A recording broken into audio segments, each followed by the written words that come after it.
calculations for the Rabi oscillations and for this start shift. And just to answer Leo's question, so the approximation you make by the calculation for the start shift, you go into the rotating frame of the laser light, and so what you get is off-diode terms which have here double the frequency of the laser light. And these are the terms which you neglect. So it's a little bit different than the rotating wave approximation, where you neglect terms which are for the Rabi frequency, then you neglect terms which are of the order of omega L plus omega 0, and here it's 2 omega L, the light field. So these are the terms which you neglect. So last time you asked as well about the time scale of the pipe pulses if you prepare systems.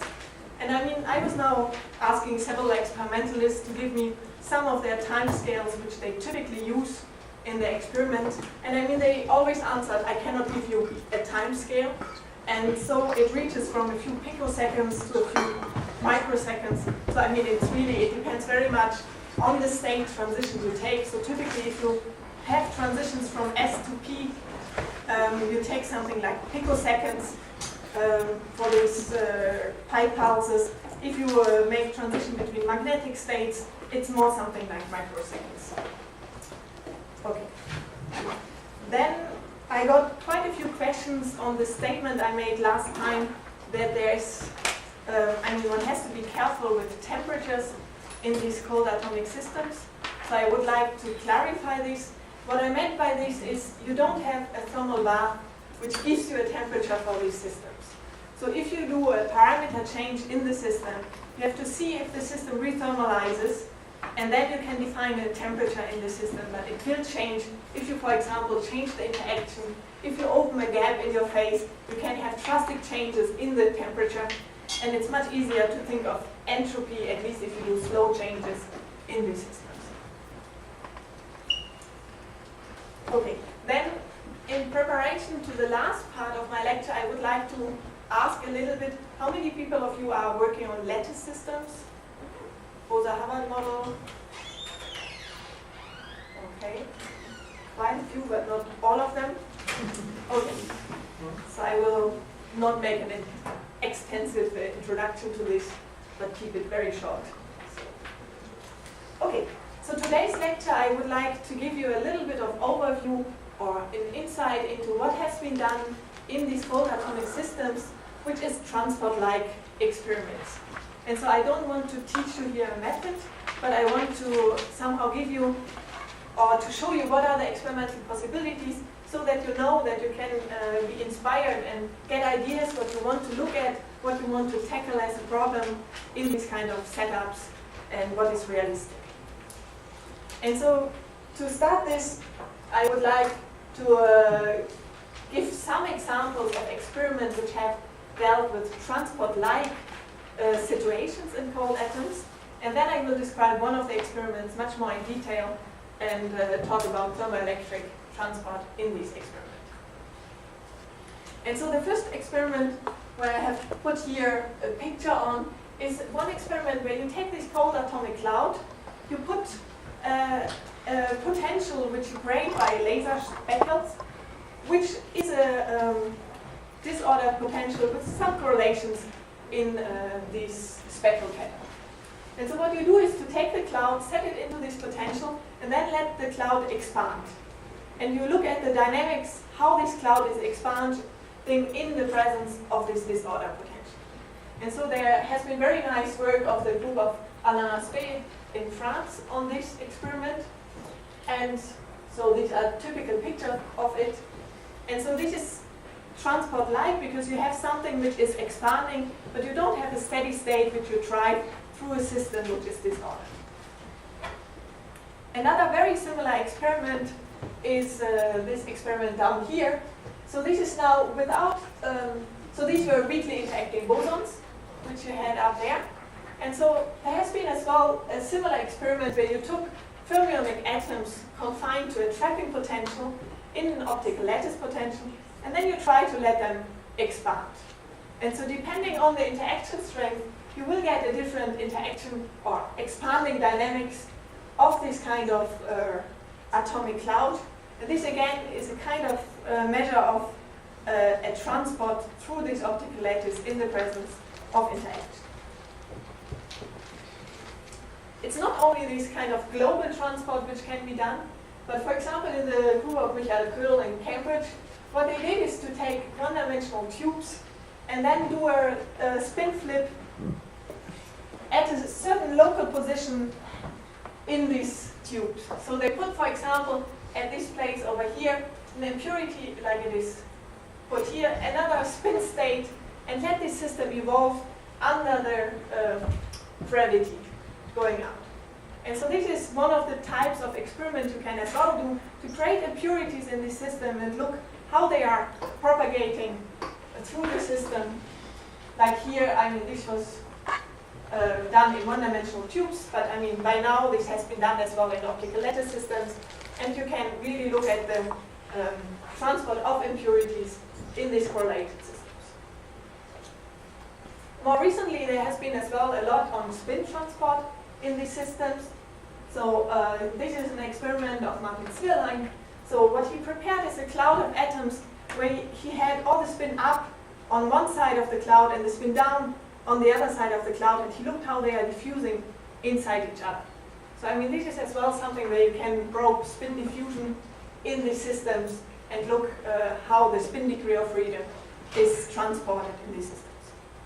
So I mean, this is not at all an extensive list of all experiments being possible, but I hope at least I gave you here a little bit of insight or ideas what can be done in these systems. And so the experiment I would like to detail a little bit more today is an experiment of the group of Tillmann Esslinger, where they have a kind of two-terminal structure. I would like to show you how they design it and what they can do with this experiment.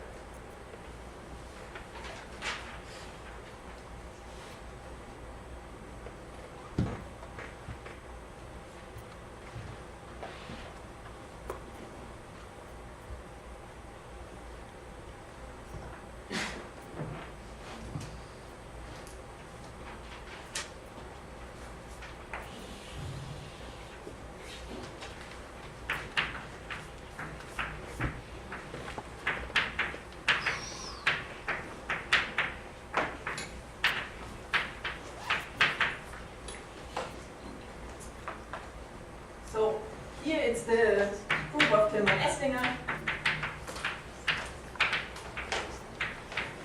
And so what they do is to first of all prepare a cloud in optical dipole trap. So you have a parabolic cloud of fermionic atoms, which you can prepare in these systems now quite standard. So this is lithium atoms, lithium-6.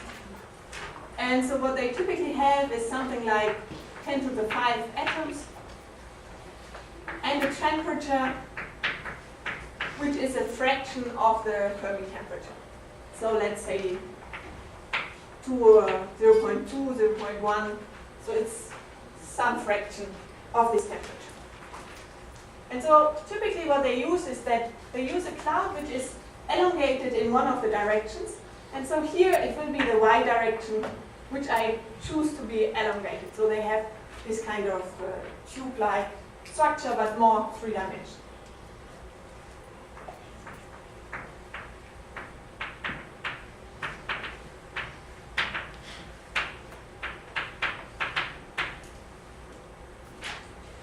And so now what they would like to do is to create two reservoirs out of this and a channel in between. And so how they do is that they take laser light, which is blue lithium,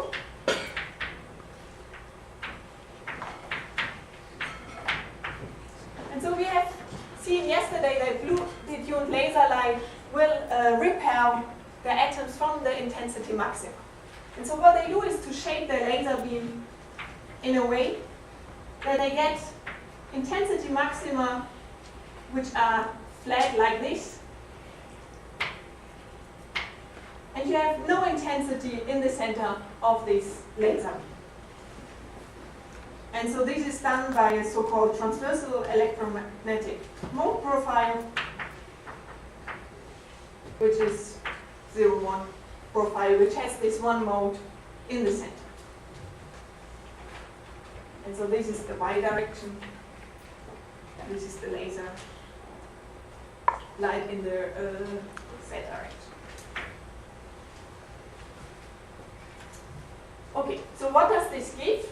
So this gives, if you shine this in somewhere here, you can make from this a cloud which is now here very much elongated.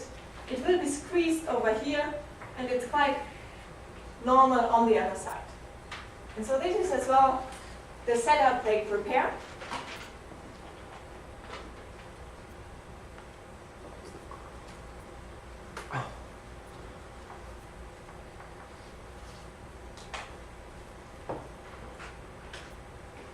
And so I have shown here the typical, so this is really the intensity of the laser light which they used, which is Bluetooth tuned.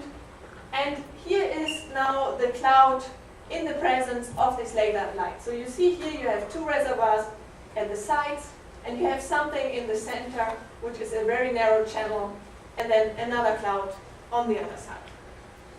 So just to give you orders of magnitude, typically this is about 30 micrometer, whereas the whole cloud is about 300 micrometer. So the number of atoms in the channel is very, very small compared to the number of atoms which is in these reservoirs. And so this is somehow their sketch of their representation. So they have the reservoirs and here the laser light. And what they have additionally is here a microscope with which they can have a very good resolution for this channel area. So they can here look on a resolution of about 1.2 micrometer, which is a very good resolution in these systems. And so somehow let me draw the potential in the Z direction. So the potential in the Z direction is just a parabolic potential. So this is the very narrow confining potential of this channel, can be approximated as a parabolic one, but I mean, we are not yet in the situation where this channel is really 2D, but in principle they can do it. But here in the experiments they have done up to now, it's 50 to 100 nodes typically which they occupy in this narrow direction.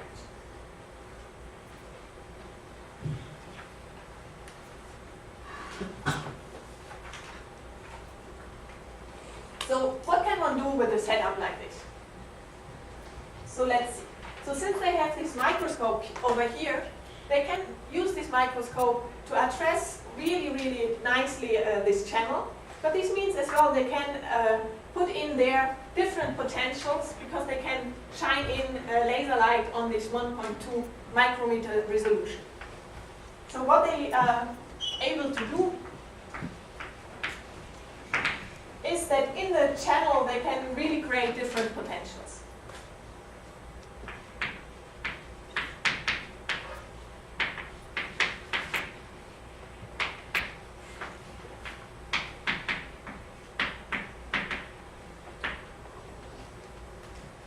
And so, for example, they can have ballistic channels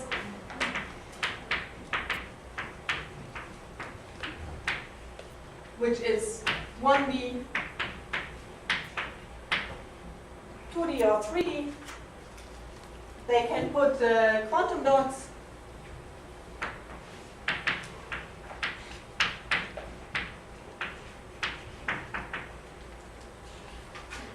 or several quantum dots or even optical lattices.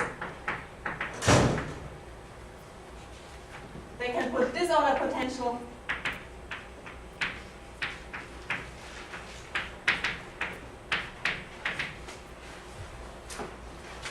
And so typically this disorder potential, what is done is to use speckle light. So they use in front of here some kind of lens which is very different at different places, so that they get a very disordered kind of light intensity pattern. And so typically this will be line disorder, which is is projected, so it's the same disorder along this direction.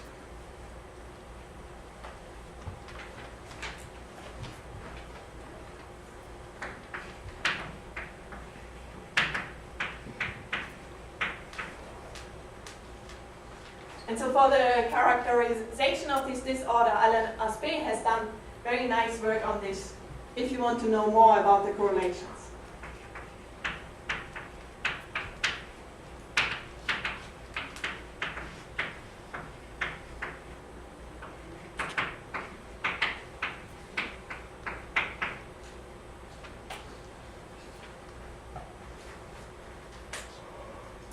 Just to give you some examples of what they have already managed to project into there. So these are, for example, these lattice potentials. So this is the potential of the laser light, and this is the density of the atoms, which they can see in the channel.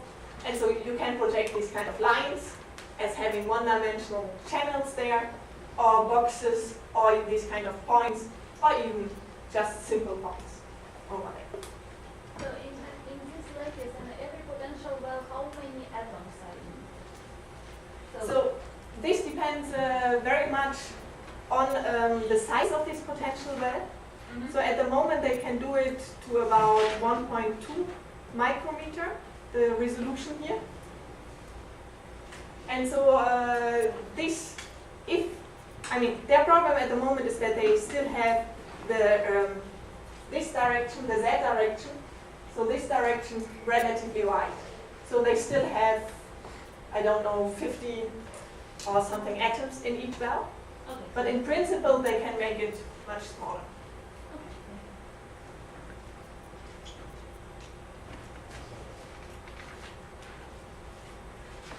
Okay, so what else can you do? So you certainly now want to do something with it. So you want to do an initial preparation of either an atom number imbalance, or a temperature imbalance.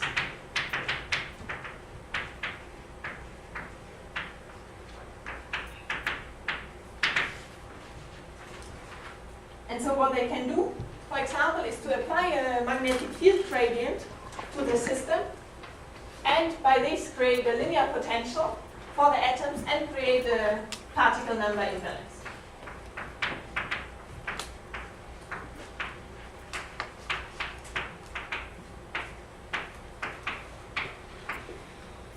They can as well create spin imbalance, or they can create a temperature imbalance.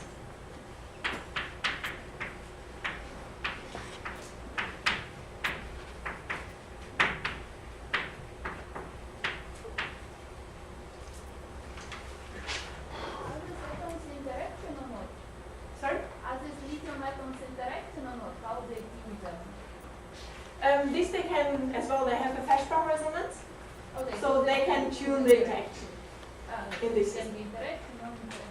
Exactly. So this was exactly the next point I wanted to say. So the interaction they can tune in this system, but typically what they do is to tune the interaction in the whole system. So to tune it locally is very difficult. So they apply the magnetic field to the whole system and tune the interaction in the whole system. The interaction, nevertheless, can be a little bit different in the reservoir, in the channel, because due to the confinement, you can have so-called confining resonances inside the channel, which can change the interaction. But I mean, the first approximation is to assume the interaction to be the same in the channel.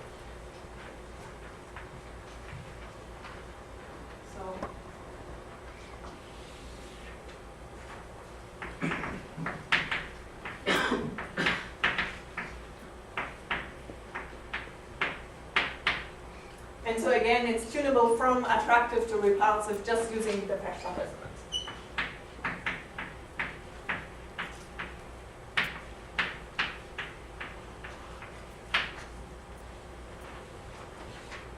So then, now we can create different situations of transport. So either you can create the mass transport, the thermal transport. How do we see it? So what are their possible probes?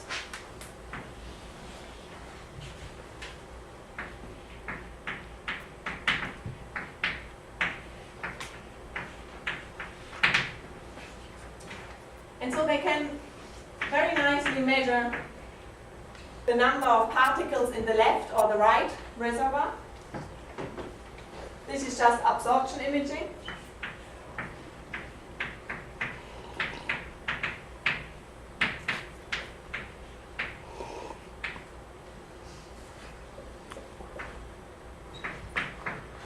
They can measure the temperature in the left and the right reservoir. So this is a little bit more complicated. What they do is to put a barrier in between or inside the channel, and then they switch down the interaction to non-interacting, let the system expand and take the time of flight imaging and measure by this the temperature. Time of flight imaging. And additionally, as I mentioned before, they have this nice microscope inside the channel so that they can really look at the density locally resolved in the channel.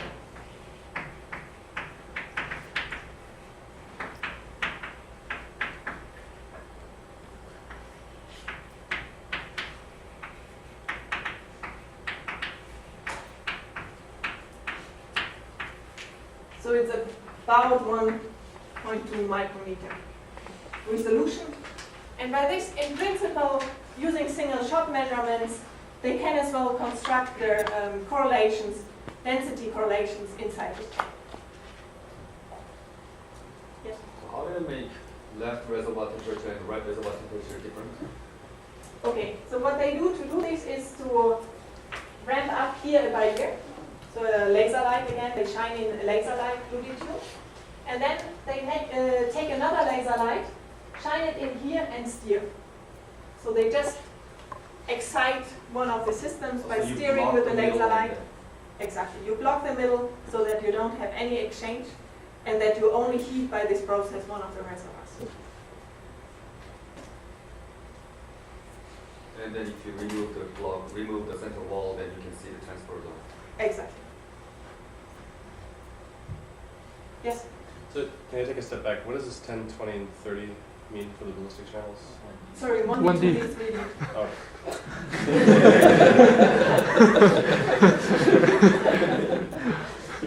I know my handwriting is not ideal.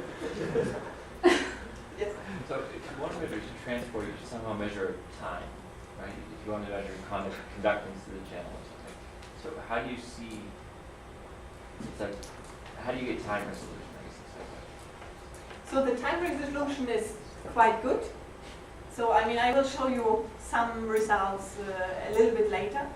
So I mean, certainly what they have to do to measure their, so the situation you have now is not you have a steady transport through the system, but you will have something, one reservoir which gets empty or is equilibrating with the other reservoir. And so the time resolution, the time steps which you can take is typically microseconds, or which they typically take.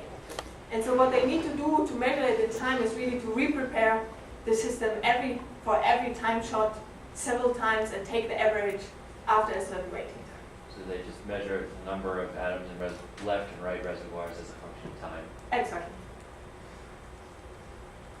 So you will see you can measure all these quantities, which I mentioned here, as a function of time.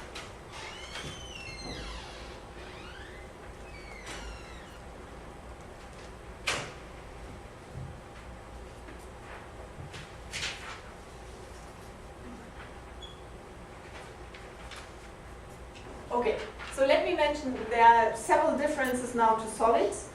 I mean, we don't have a real steady state here. In solids, typically you put your leads, you put the voltage, and you create really a steady state. So here we have finite reservoirs which need to be taken into account. So it's more a little bit like thinking of a capacitor which is discharged in this situation. So there are two reservoirs being the plates of the capacitor. Then you don't have really a thermal bath, so your temperature will change. And if you create a temperature imbalance, this will equilibrate at some point, so you can only have a non-steady state transport as well, driven by this temperature imbalance. You can heat one of the reservoirs continuously, but you cannot really cool very well on the other side, at least at the moment. So then, in contrast to most condensed matter setups, here if you put interaction, you have as well the interaction in the reservoirs. So you need to take as well the thermodynamics of the reservoirs, now the interacting reservoirs, into account in describing these systems. And the thermoelectric effects there might play a role in this system setup.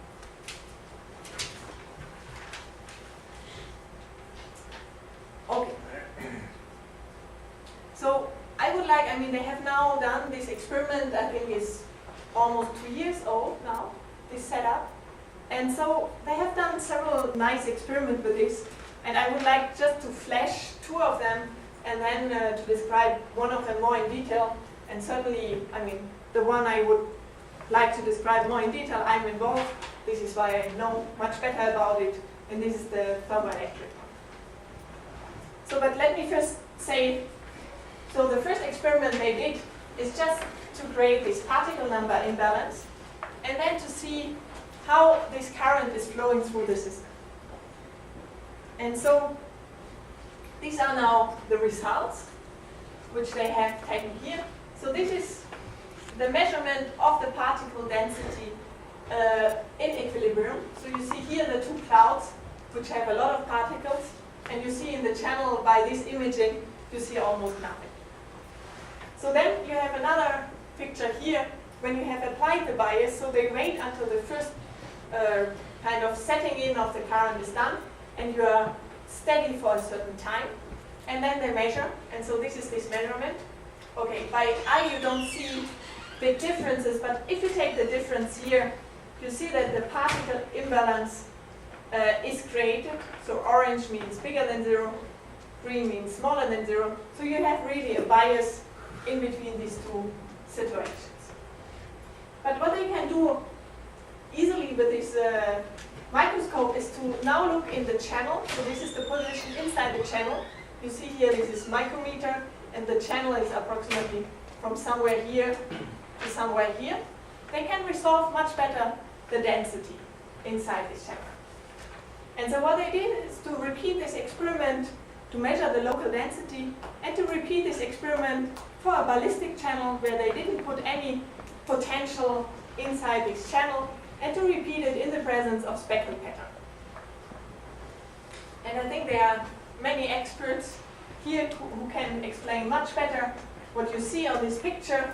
So here you have the density, which now, in the case of the ballistic one, is this red one. So what you see is that you have a relative sudden drop of the density close to the reservoirs, or the connection to the reservoir, and then you have a more or less flat region, and again the very sharp drop or rise of the density on the other side.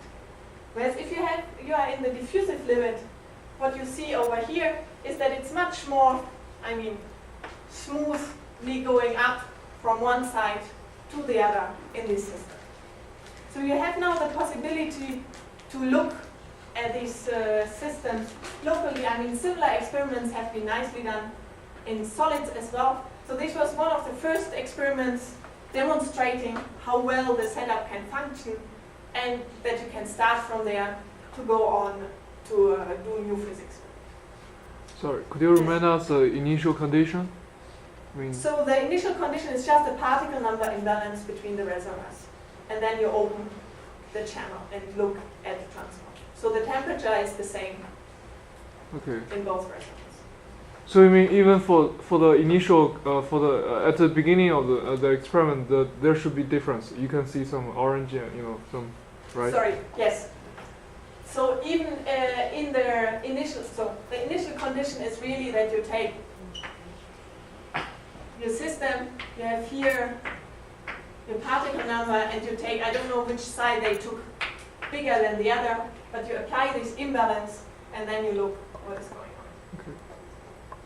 When you apply the imbalance, can you make sure both sides have the same temperature? Yes, so what they do is to apply a gradient, typically. Apply the gradient of the particle, of the chemical potential, or the particle Of the number. chemical potential, so they apply a magnetic field gradient, which is like a linear potential. Yes. So a chemical potential. gradient, and then they thermalize inside this setup. So the temperature will be the same in the system. The channel is widely open so that you can really have contact between it. And then they remove this chemical potential difference. And then the line density in the channel, that's the starting point. That's not the final configuration, that's the starting configuration. This one which I show there is not the starting configuration. So because they create somehow this unnatural situation, what they do is to wait for a certain time, and they see that this density after initial time is more or less steady before it then has some other behavior. And they look at the steady, more or less steady region in time. But that's not the equilibrium situation. It's not equilibrium situation. No, no, no. You have, I mean, the particle number somehow, you will have the particles flowing in this direction until it's equilibrated. And so you will have an initial flow versus time, which is the initial region where you need to somehow start the particles to flow. So this is a little bit different. Then you will have a more or less steady regime, and then you will have again a final region where it's equilibrated and nothing moves anymore. And so it's inside this more or less steady region where they grow. So the diffusive regime is you apply some random potential inside the tunnel. Yes. So in the diffusive regime, they really put inside this tunnel this speckle pattern, this line, disorder speckle. Still the particles are non-interacting. The particles here are non-interacting or very weakly interacting. Just a couple of questions. So, one, do they see any oscillations in the early times that it's getting to the steady state? I don't know. I need to. I didn't see the early time data. And the second question is, so you're not replenishing the particles, so the reservoirs are small enough that they get to the time where... It's 10 to the 5 particles approximately in each reservoir, and they get to the time that it's equilibrated. Okay. And where is there, you mentioned Feshbach resonance, are you anywhere near the Feshbach resonance? At the moment, they use the Feshbach resonance to tune it to almost zero interaction. Okay. But I mean, in principle, and I think this will be very interesting, is to repeat this experiment. What they did is to repeat this on the attractive side, so that they have a superfluid in there, and they show that, I mean, if they tune into the superfluid, that they really have a current which is flowing much more easily through the system. But also bosons tend to oscillate, like they have these... This is fermions. Huh? No, I understand, but if you're near Feshbach resonance where they compare... Yes, there it might be. Yes. So what do you mean by this steady regime? Would you amplify a bit more? Like, so what's the experimental parameter that tells the experimenters that I'm in the steady regime? So what they do is just to look at somehow the flow through, or the current through this channel. And so what they see is that the current becomes steady. So it's constant over time. It's constant over time, exactly. The current is constant over time. And that line trace there is the line trace for a particular time within that constant over time Exactly. current. And obviously that line change, that line trace will change over time, even within this. It will change, exactly. In early time it looks very different. And then it's approximately the same for, I mean, in the phase where you have this steady current, what they saw is that it's approximately stable. So what do you mean by approximately stable? As in, like, I would expect... It's the same. It looks approximately the same, only that certainly the height of the particle number in the reservoirs will change. Oh, I see. Okay, fine. But I mean, the difference, so this gradient of the density is the same. Oh, I see. Okay, fine. Yes? I'm not sure if I understand what's going on in this figure. So this is number of particles in between the reservoirs as a function of position. And how should I think about Exactly. it? This is now looking in this regime. So the emphasized, so this is the position, this direction. And then they look at the local density, the line density, which is the density integrated along this direction. And this is the value that we got here. So why does it change from diffusive to ballistic regime? Why do I lose this step region in the diffusive region? Okay, so that you have some kind of gradient going from one side to the other, you need to have to somehow connect the two reservoirs. And so what happens now is, or I don't want to explain the details because I'm not the expert. I think Sasha could say much more on this, while you see exactly this kind of step profile. So in the ballistic case, you have the mean field scattering path, which is very long. So what you have is that you have mainly the dissipation, which is close to the boundary regions, that something can change. And then inside the channel, there's not much scattering or not much going on. The transmission is almost one, and you don't change the state too much. And so this is this constant density regime. Whereas in the speckle pattern, what you will see is that you have the scattering as well inside the channel, so you somehow have a very small mean-free path, and so this makes the density gradient to be more steady, let's say, rising. To correct me, Yeah. this is the hand waving. Just to understand, Yes. so this is not a steady picture, yeah? Because you don't, contrary to what we have normally in electronic transport, there is no steady sort of bias, yeah? So it means, so this is taken at a certain moment of time, and if you do it in later time, it will be different, right? So if they look at the particle current, what they see is that they have an initial region where it sets in, then it's almost constant, and then it decreases again because you don't have any exchange anymore, you don't have any imbalance anymore. And so what they try to do is to stay in this almost steady regime. But I totally agree, it's not a real steady state, it's the closest they can get to the steady state. And this is why I try to emphasize here, it's very different. You have these finite reservoirs, and in the theory, you need to take them into account.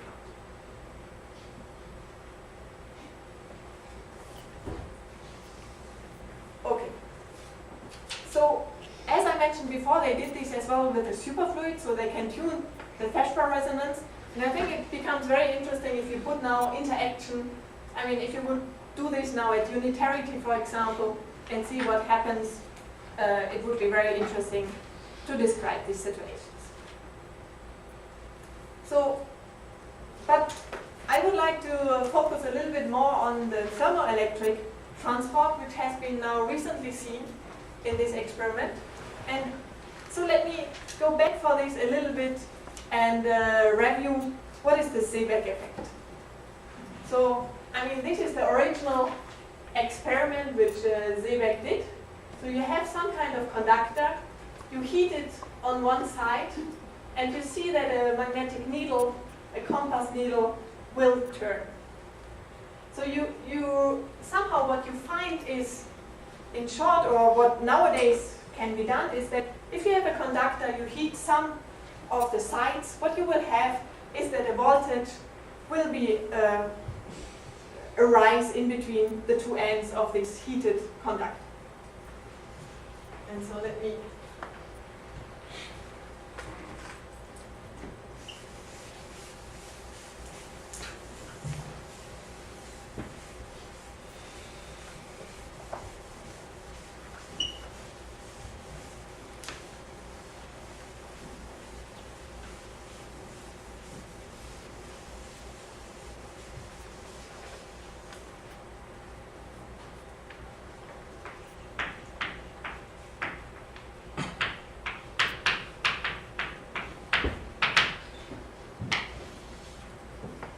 the sketch of the Seebeck effect, you have the conductor, you heat it here, so you have T1 and T2. And so what you will see is that if you measure the voltage in between these two ends, you will have a voltage which in linear response will be proportional to the temperature gradient. And this coefficient is the so-called Seebeck coefficient.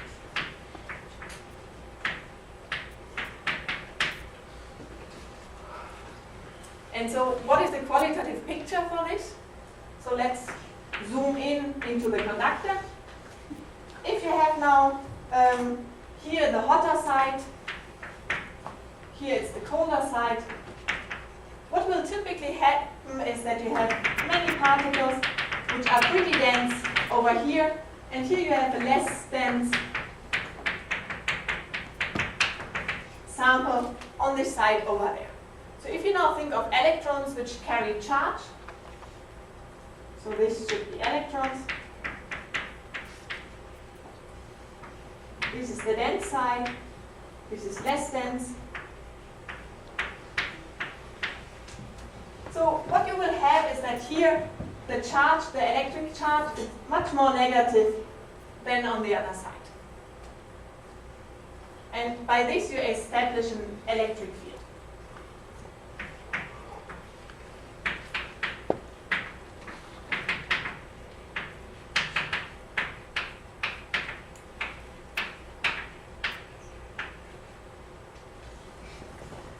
And so typically, if you have now, I mean, from this picture it's quite obvious, if you have instead of electrons, you would have positively charged particles, you would have the inverse sign here. And so what you see is that by measuring the Seebeck, you can somehow see how the carriers are charged.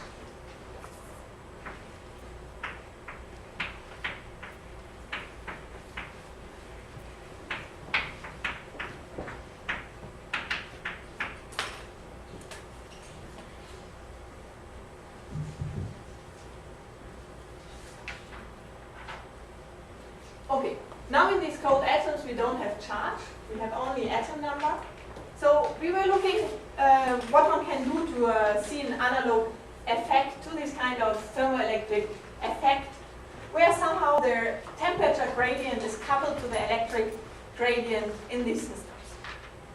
And so what we have now to do is not to look at electric charge, but as the mass or the number of atoms versus the temperature.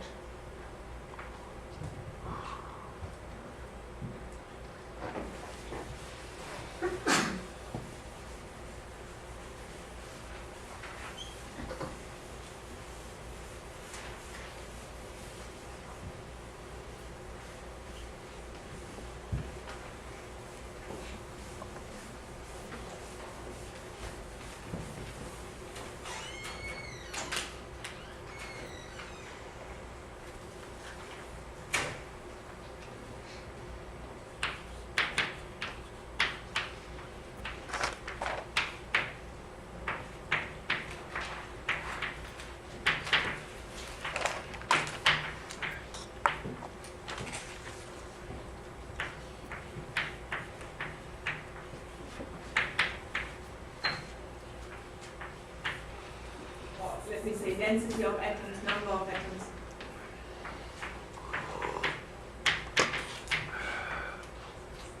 And so what one can do now in this situation is to heat one of these sides, for example by this laser beam, and then to prepare the cloud with a particle number which is the same on both sides. So we will now say that we have an L which is equal to an R, but the temperature in the left one should be bigger than the temperature in the right one. So by doing this, if you wouldn't have this temperature gradient, you wouldn't expect any flow because you have the same number of particles in both sides.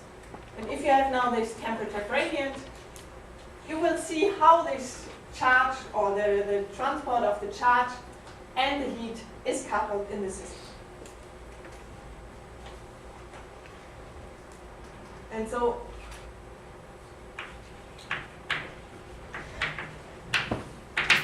what does one see if one does this? So typically, first of all, what happens by this situation is that you get as well a chemical potential difference.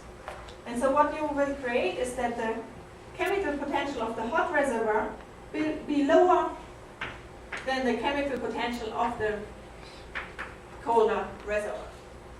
So just from thermodynamics, without the channel in between, what you would expect is that particles are flowing, so this is the situation over here, that particles are flowing from the cold reservoir to the hot reservoir in this system.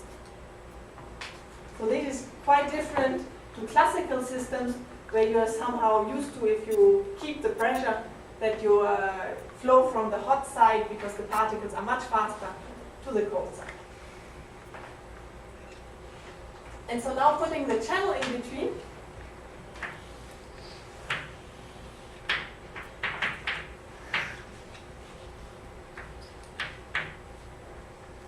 so you can measure the temperature with time. You will see that the temperature relaxes to a certain value, so which one was the hotter one? T left and T right.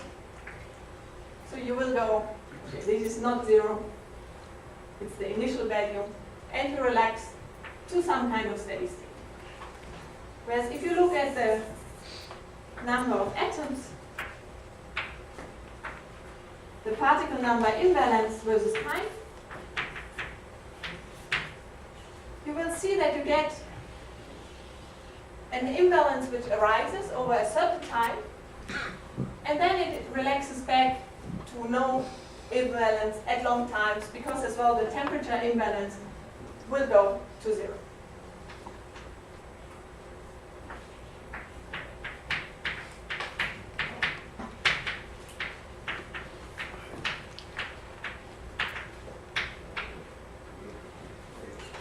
And so this is somehow the sign of the coupling of the heat gradient or the temperature gradient and this particle transport in the channel. So that you see this, I mean, at some point you see that the imbalance rises even though you don't have an imbalance in the first situation. And so what you have is first the flow from hot to cold.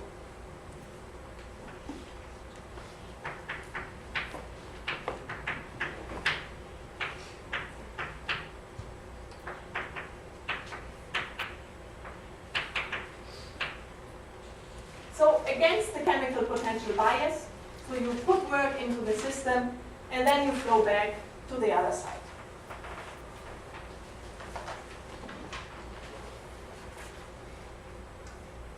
And let me show you some of the results, because before I just give you, theoretical description of this just in the Landau-Büttiker picture. And so here, for example, are the results for a ballistic channel. So what you see here only is the atom number imbalance. So this is now versus time. And you see here the time scales are really the time scales of seconds. So it's a very long process, which you see here. And you see that you start, okay, they cannot measure at 0, but you start with something which is very small, then rises quite a bit and goes down.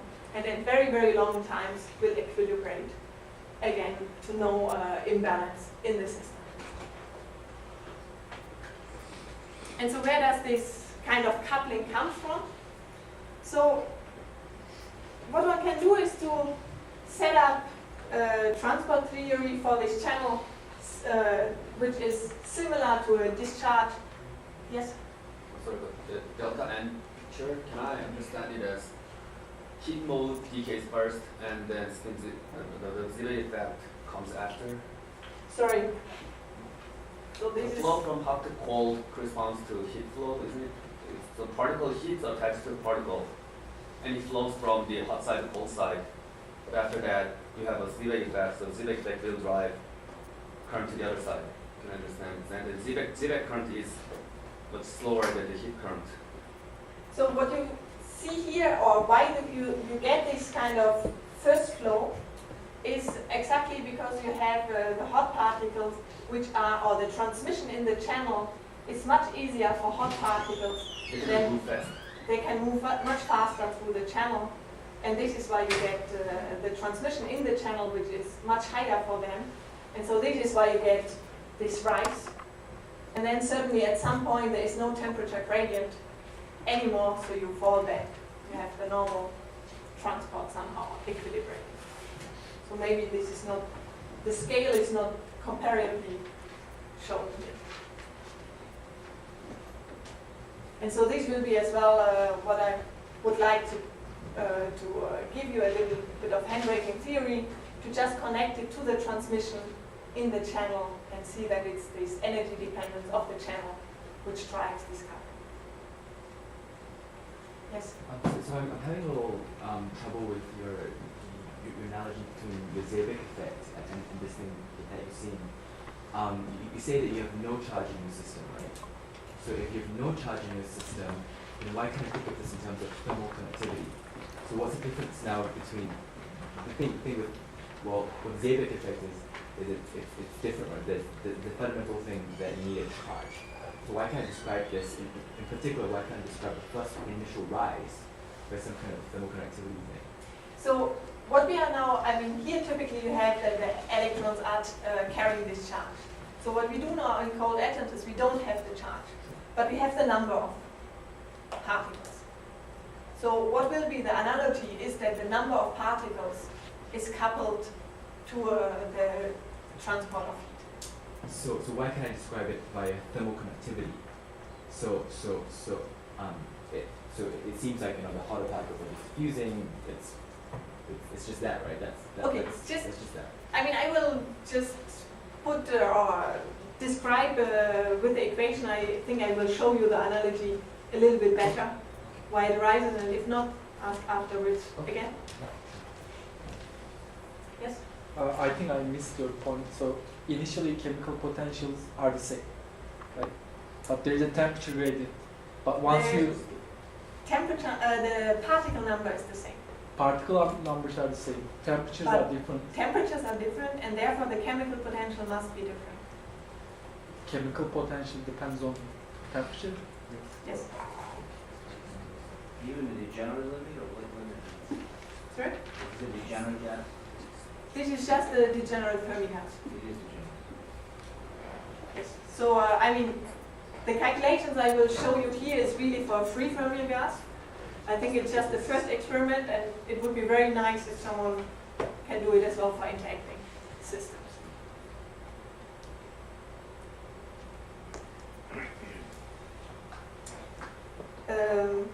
Okay. So, I mean, here I show you now just one of our different situations, but you see always this kind of rise and then going down. And so let me now first discuss a little bit how one can describe this in a simplified approach. And then I hope it's as well more clear how this relates to the typical transport in this system.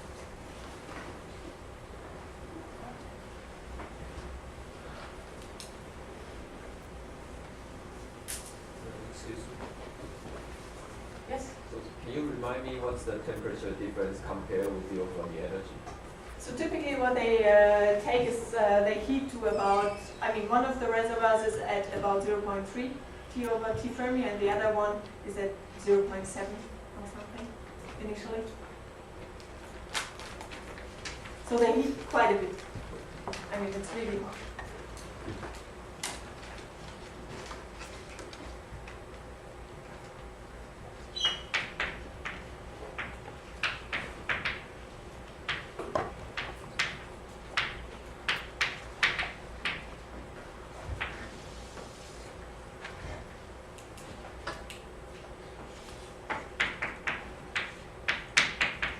Now for the theoretical description, we take really a simplified picture where we take somehow the channel as a black box, and we just set up linear response equations for the current through this black box in the system.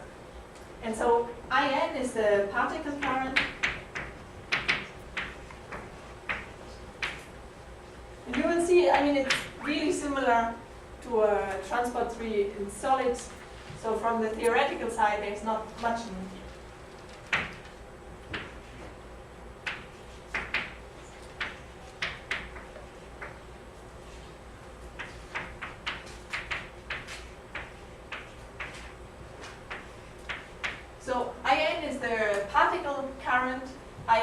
is now the entropy current in these systems. And typically they are related by their transport matrix, which G is the conductance,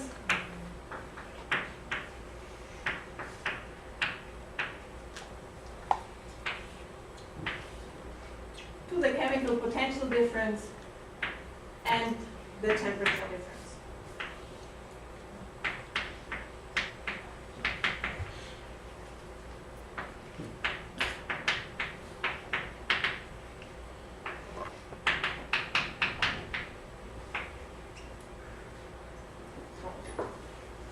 So this means that this diagonal element is just the relation between the chemical potential and the particle flow. So this is just the conductance in the system.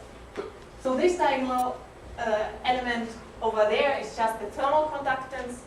And so I will write it as the product of the conductance plus the Seebeck coefficient squared of the channel, and L is the Lorentz number.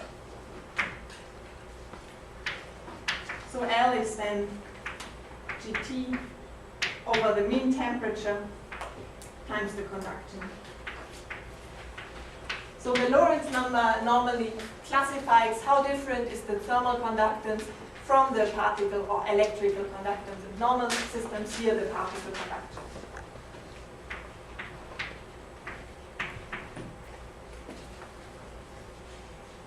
Okay, and now what is interesting to us is mainly this coupling of the two transport, or the thermal and the particle transport. And so this is given by the Seebeck coefficient.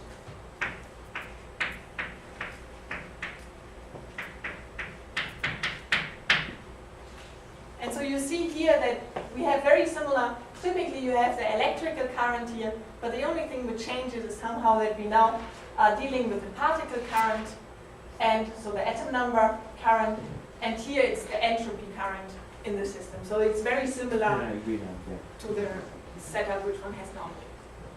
Another question. Yes. So your delta T is like half of your Fermi energy, am I right? The delta T Yeah. is, I mean, typically in the experiments what they take is that T left, which is the hotter one, is about 0.7, 0.8, and T right over T Fermi is about 0.3 in this system, so the difference is 0.4, yes, approximately. So my question is, you kind of need to perturb your Fermi surface to a very deep level. So how to justify that is a linear response region? So we were as well very unsure if one could describe it in linear response. And we just stayed with this approach because it fits reasonably well. But I mean, this is one of the points why I say I just present here a very simple theoretical approach to deal with the new thing that you have now, this discharge of the reservoirs. So this we take into account, but otherwise it's free fermions. It's, I mean, we take the channel as a black box. So it's the easiest, the first approach which one can do. And I think one could do many, many better things for it, in particular in the case of disorder. So what we did, I mean, or what we asked the experimentalists to do is to vary as well this temperature difference. And so what they see is that the resulting current varies linearly with this temperature difference, which gave one of the hints why it might be reasonable to describe it like this. But I'm still, I mean, it's a big change, so it would be worth going beyond this.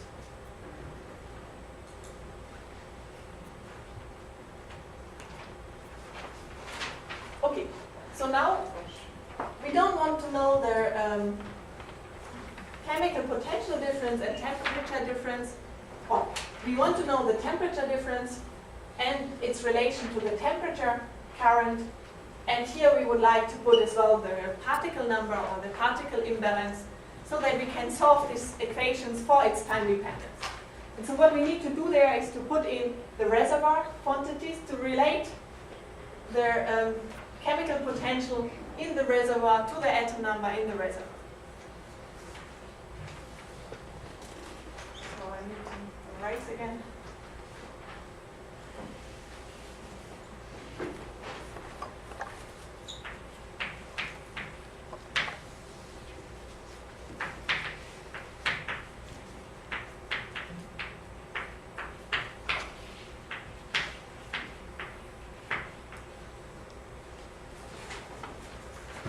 And so what we do is to introduce or use the compressibility.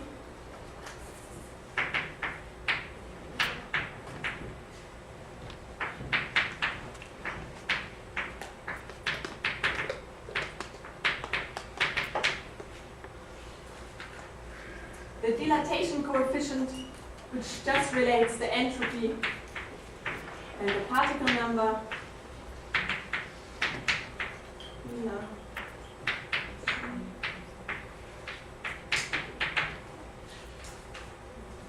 And we need an analog of the Lorentz number, which relates the specific heat and the compressibility.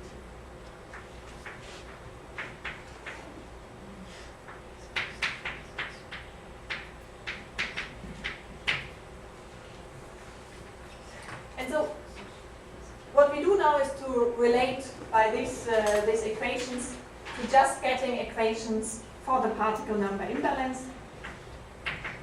So what I get is that the time derivative of the particle imbalance and the temperature imbalance is now related to a matrix where I have here, it's 1 because I have taken out the compressibility here to relate the chemical potential to the particle number, and I do the same for the entropy and the temperature. And so what I find is that one gets here now diagonal terms, off-diagonal terms, which are not just the channel contribution, but they have some contribution from the reservoirs inside.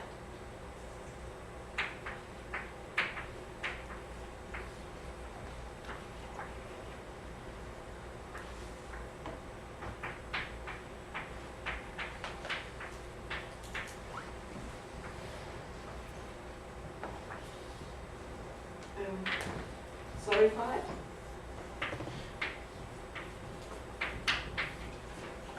So now I have an equation which relates the time derivative of the particle number imbalance to the particle number imbalance and temperature imbalance. And so this I can now solve, the time dependence of this equation. And so we made further crude approximations here, which is that we said that we assume the reservoirs to be, that the temperature of the reservoirs and the temperature of the particle imbalance. So we take all these quantities at the mean temperature and the mean atom number in the system, which certainly, looking at this difference, might be questionable. You will have here really something, a harsh change, which might be questioned. Taking this approximation might be questioned. Yes? So is there a way that I can see the entropy current coupled to the temperature gradient is L plus alpha squared?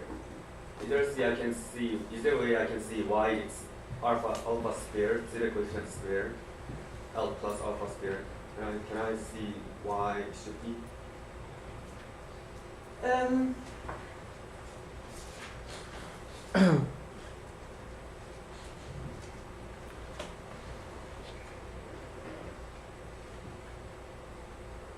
I don't know an easy argument for this.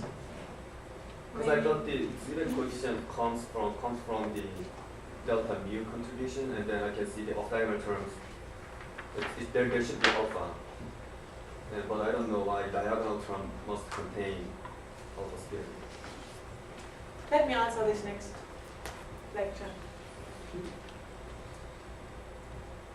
Or does anybody help out? There's a very simple argument for it, right? So if I just take, so L times G should just give me just normal thermal conductivity. But then there's a Seebeck effect that she talked about. So therefore, so if I take delta T, I operate at delta mu from alpha CH, but also there's an Onzaga conjugate of this as well. So if I get a delta mu, I'll also create a delta T. So the This Onzaga is relation alpha is squared. all the off diagonal This is the terms are the off same. diagonal. That's the Onzaga relation. I'm sorry? The Onzaga relation tells you the off diagonal terms are the same. Exactly. That's Why why do you it's have alpha diagonal squared. terms? That's why it's alpha squared. So I take two. I have two effects. So I have the first one, which is my Seebeck effect. Then I have a Peltier effect as well.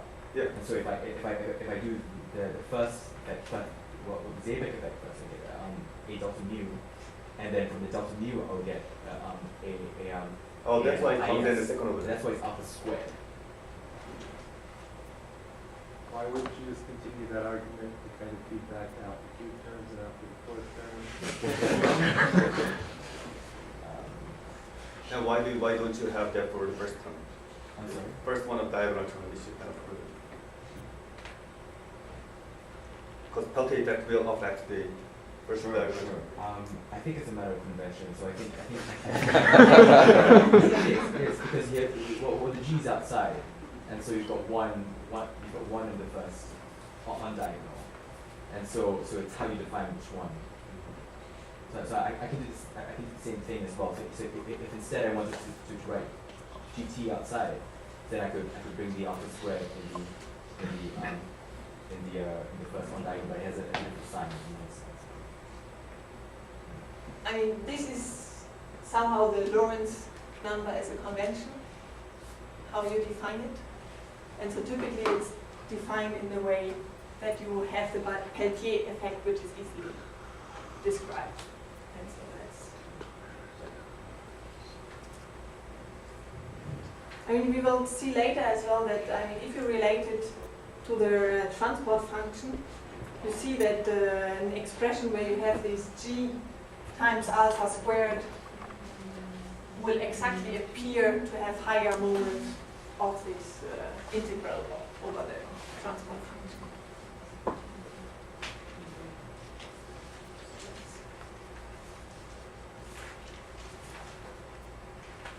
Okay, so let me just make one comment, is that typically in Solent you neglect this. And so why can you neglect this? It's typically the temperature is so much lower that these contributions vanish. So this dilatation coefficient is much, much smaller typically than this channel actin. And this is why in solids, typically you don't take it into account. And there as well, phonons play a much more important role than these small thermodynamic effects of the leads or reservoirs.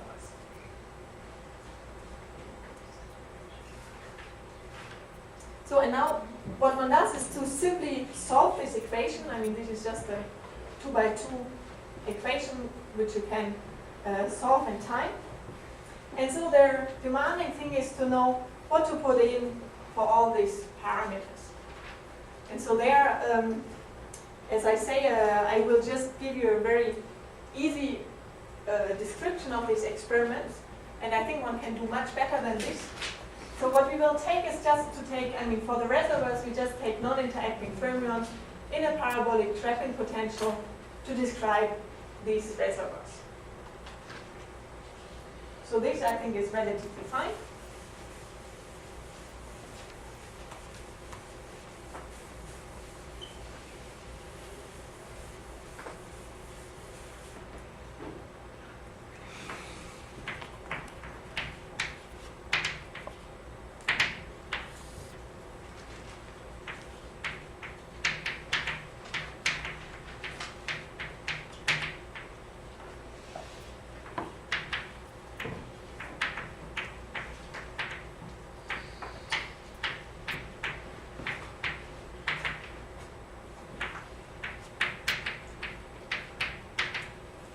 And this one can just either use approximations or evaluate numerically exactly. Then more involved is somehow the description of the channel. And so there, one has in particular, I have not yet mentioned it, but they have done different cases. So they used it without disorder and with disorder. So we have the two cases where we have ballistic channel so this is again non-interacting fermions.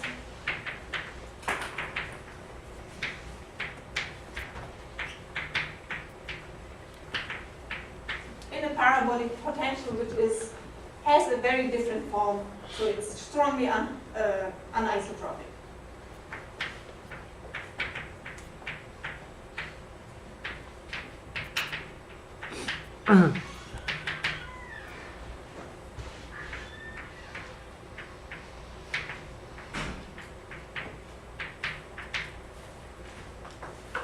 And we have the case where we have the diffusive one, so with disorder, let me say, where we just use a very simple effective approach.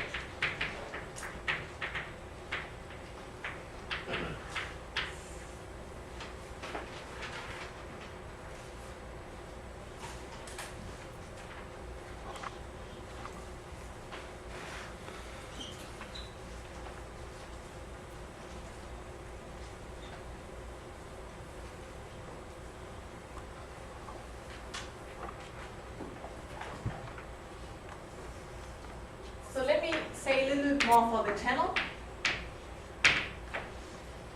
So what we typically do here is to use the Landau-Büttiger formalism so that you have described the conductance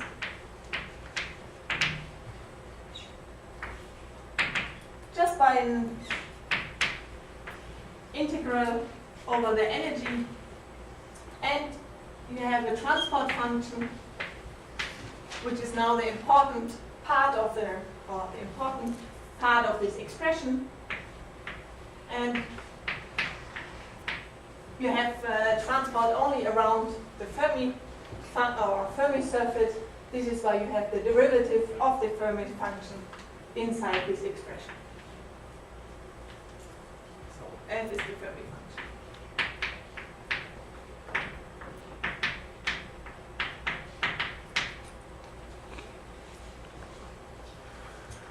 Okay, so you can find similar expressions for the Seebeck coefficient.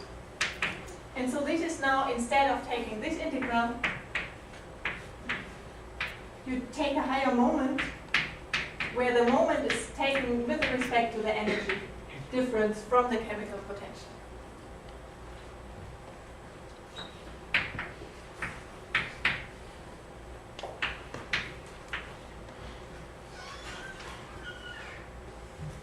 So where you see, if you take here just the T equals 0 limit, somehow the low temperature limit, what you see is that this transport function has an interpretation of giving the number of channels available for your transport in this system.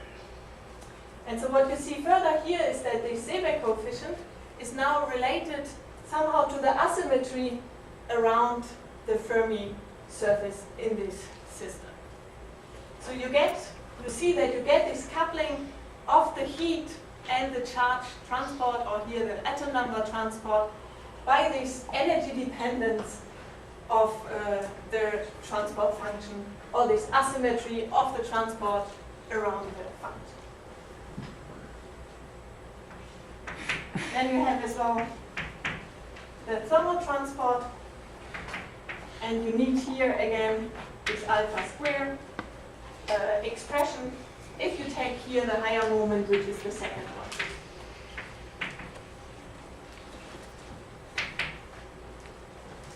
So what is the transport function? What is transport function? The fine.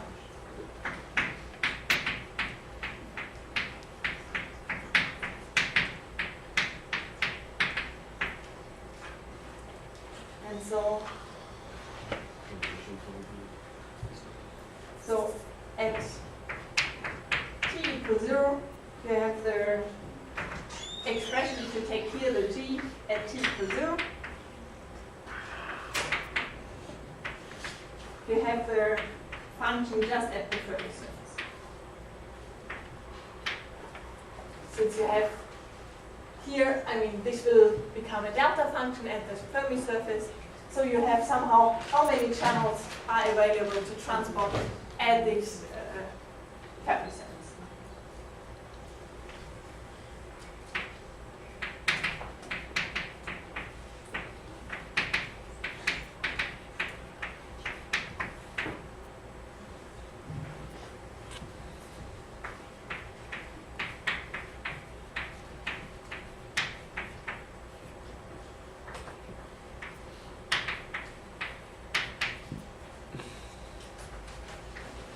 So is this the sum of transmission probabilities over all channels, or Sorry?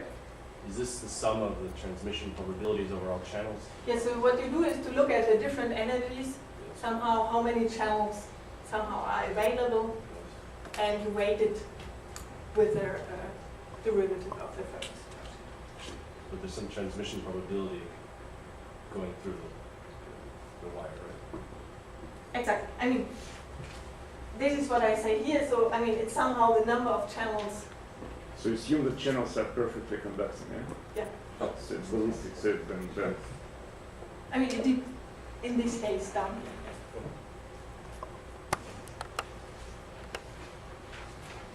And so typically you can write this transport function now, relate this to the transmission probability for the different channels.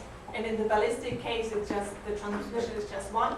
In the diffusive case, you will have to take something else in there.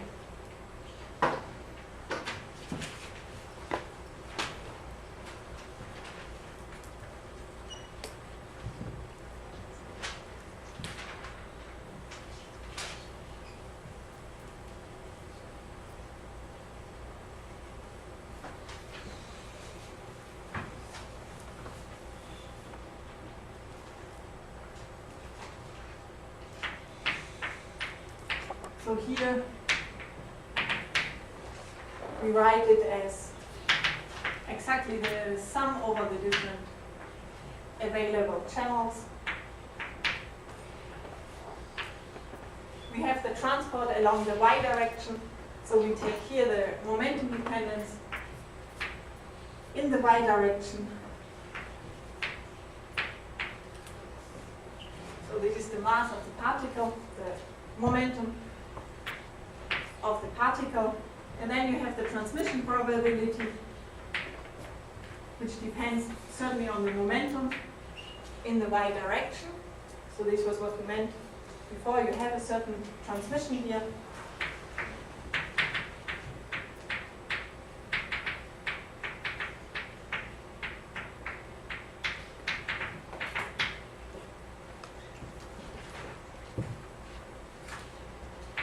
And then you have the energy conservation. So we have, in our case, our modes are now the harmonic oscillator modes in the x and z direction, and the free particle evolution in the y direction.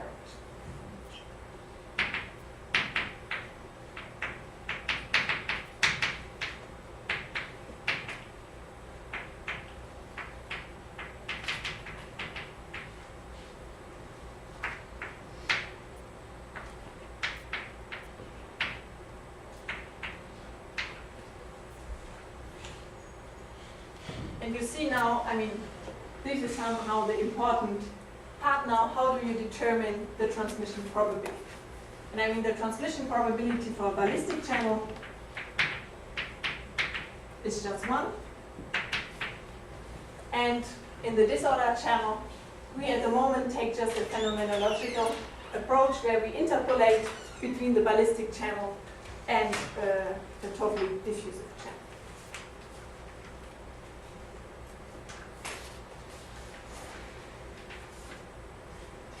Okay, and now I would like to show you the results, what one gets. But I mean, what you see here is that you really have some dependence of this transport function on the available channels. So you see if one, for example, changes now the confinement of this channel, one will be able to enforce somehow this effect of the coupling in between the heat and the particle transport. I mean, this was predicted long time ago by Dresselhaus and collaborators. And so additionally, you will have an effect here, which will be, for example, by a disorder potential, which cannot as easily be described as just the number of channels available. Question? Yes? So in your transport treatment, how did you consider where does the pressure comes in? So you consider pressure? Because the inhomogeneous pressure can excite some sound mode or not captured by the linear response transport theory. So in the channel, we don't take it into account. In the reservoirs, we take the thermodynamics into account, and it enters in this connection, or the thermodynamic enters in the connection which we did in between the matrices for the entropy and the temperature. So the pressure of the left and the pressure of the right could be different. So this we take in the, yes, the pressure is different in the reservoirs. And then you have the flow. We just formulated not in the language of pressure, but we use the chemical potential or So particle number difference, but you can rewrite it in the pressure. So the three parameters that we choose is the temperature difference and the chemical potential difference. They are three parameters. Yes, so either you choose the temperature difference or the entropy difference, and on the other hand, the chemical potential difference and particle difference. So from there I can invert. From there you can invert. If you know the, here we I know have the general state. free fermions in the reservoirs, and therefore we can invert. And so we were very surprised that this relatively simple treatment now describes quite well the experiments. So again, here we show this particle imbalance. The points are the experimental results, whereas the line is this parameter-free theoretical approach to the system, which I tried to describe you a little bit in detail here. And so you see now in this approach, one saw really that somehow the coupling in between, you see that this coupling coefficient, the Seebeck coefficient, mainly comes from the channel in this situation, but we had as well some reservoir contributions which had to be taken into account, which is in contrast to the condensed matter situations. And so here what I show you,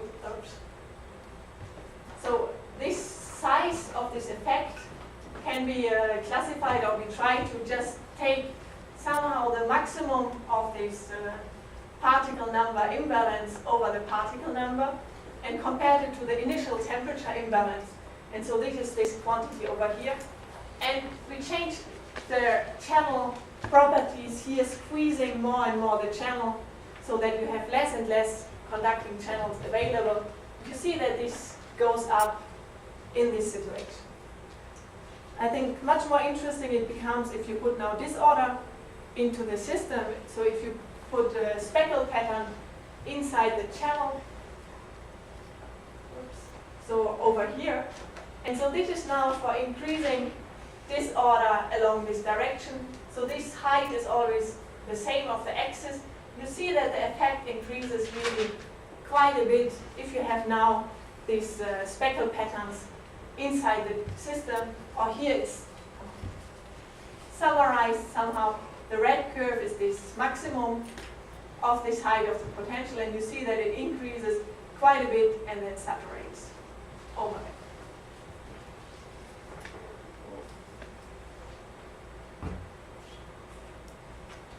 And so I think, this system somehow represents now a nice way of studying some of these thermoelectric properties which have not yet been studied in condensed matter physics in, for example, the high temperature regime, or as well, look, if you put now interaction into the system, if you go close to unitarity, what would happen to this gas? What happens if you have a superfluid? You would expect some kind of strange effects like fountain effect to play a role in these systems. And so I think there's much to be done inside this system. Let me just mention that one could as well interpret this as a heat engine, because we had this chemical potential bias and we were doing work against the chemical potential bias and then going back to the system. And so with this, I think I would like to conclude this lecture and just, so this was kind of a trial for me.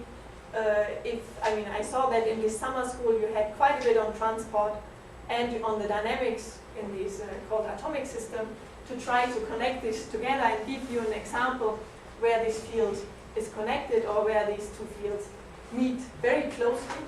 And so in the next lecture I will go back to what I'm working for much longer time, and look at lattice systems and dynamics in these strongly correlated lattice systems.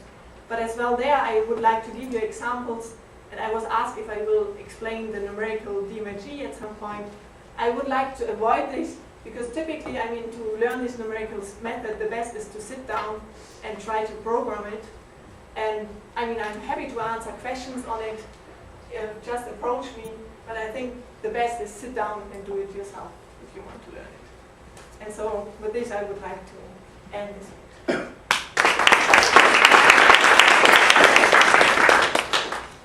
So do they have the resolution to do counting statistics? Sorry? Do they have the resolution to do counting statistics? In this experiment, the temperature measurement, no. In their, if you look at the density locally in the channel, yes. I mean, not full counting statistic, but maybe some. First few humans or something. Yeah. But I mean, for temperature measurements, I mean, you see these huge error bars. It's quite demanding for them, because what they do to measure it is to ramp up a barrier again, and then they rethermalize the two sides somehow on their own and measure, I mean, switch them to really non-interacting and make time-of-flight images to fit these to the end. I mean, the deviations are too strong. Yes? Can you remind me typical Fermi energy of these gases? The typical Fermi energy. I mean, order of magnitude. For these ones, let me look this up. So typically here we have a Fermi temperature of about 900 nanokelvin. So are they interested in transport slightly above this Fermi temperature? So the relation, sorry, I erased it, but I mean the temperature they have is about 0.3 and they heat up to 0.7. But they are always below Fermi temperature, right? Typically they stay at the moment below. So is there an interest slightly above, or maybe? If you find something interesting from theory side, I think they would be happy to do this, because heating up is very easy for them. So I mean, we just stayed in this regime because here the thermoelectric effects are the strongest. So this was why for this experiment they used this regime, and for the other experiment they typically try to go as cool as possible. So around 0.1, 0.2 kilowatt. Sorry, why do they need a low temperature? Sorry? Why do they need to go to low temperature here? For the thermoelectric effect, I mean, it's not low temperature, it's pretty high if you compare it to solids. But you see that this effect becomes less and less because you have, I mean, more dilute gases, so the dependence or the effects became less of this thermoelectric transport. So you really saw nicely that they were going down again. Yes? So back to Leo's question. Have they done this with bosons or? Up to now, no one has done it with bosons, but it would be very, I think, it would be possible. Is you making a Josephson junction, basically? You make a Josephson junction and you can, I mean, what has been done certainly in the direction of the Josephson junction is that you just take two reservoirs and couple them. I mean, these double bed structures. Right. So, I mean, there has been a lot on systems which look like this. But I mean, what is new here is that they can really engineer what is inside